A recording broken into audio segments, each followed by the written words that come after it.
Welcome to Sweet Life Beat Life. We hope this video helps. In this video, I will explain how to play Hell's Bells on guitar. We'll start with the instantly recognizable main riff. You'll begin by letting the open a string ring out for several beats, mimicking the bell. Then, you'll move into the powerful F5, G5, and D5 power chords. Focus on a strong, consistent downstroke picking hand to capture that classic AC/DC feel. This sets the foundation for the entire song. Moving into the verse, the chord progression remains familiar, utilizing the F5, G5, and D5 power chords. The key difference here is the introduction of palm muting.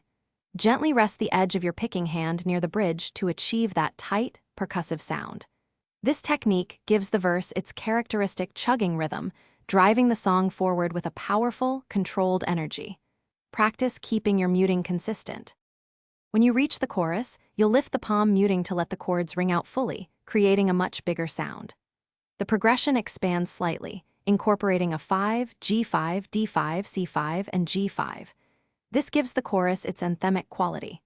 The bridge section then introduces a subtle shift, often using chords like F5, C5, G5, and D5, providing a brief, dynamic change before returning to the main themes. Finally, let's touch on the guitar solo and overall song structure.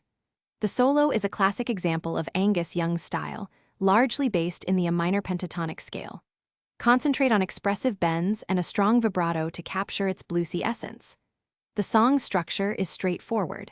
An intro, followed by alternating verses and choruses, a bridge, and then back to the main parts, concluding with the iconic intro riff fading out. Thanks for watching. Consider subscribing if we helped you.